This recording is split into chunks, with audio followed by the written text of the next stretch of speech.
ఒక చిన్న లాజిక్.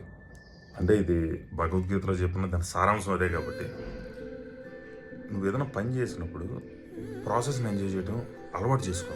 కష్టమే, కానీ ప్రాసెస్ని ఎంజాయ్ చేయడం అలవాటు చేసుకో. ఎందుకంటే రిజల్ట్ అనేది నిజంగా ఎప్పుడూ మన చేతిలో లేదు.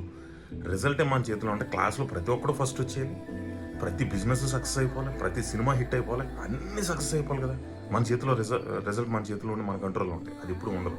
కానీ ప్రాసెస్ అనేది ఎంజాయ్ చేయడం చేయకపోవడం, ప్రాసెస్ కూడా నీ కంట్రోల్లో ఉంటుంది, కానీ దాన్ని ఎంజాయ్ చేయడం చేయకపోవడం అనేది నీ మైండ్ సెట్లో ఉంటుంది, నీ మైండ్ స్టేట్లో ఉంటుంది. సో ప్రాసెస్ని ఎంజాయ్ చేయడం అనేది పెట్టుకున్నప్పుడు ఏమవుతుందంటే, ఇప్పుడు ఒక సినిమా ఉంది ఎగ్జాంపుల్, మనం ఒక 6 నెలలు పని చేసాం, రిజల్ట్ అనేది ఒక వారం రోజులు హై ఆర్లో ఉంటుంది.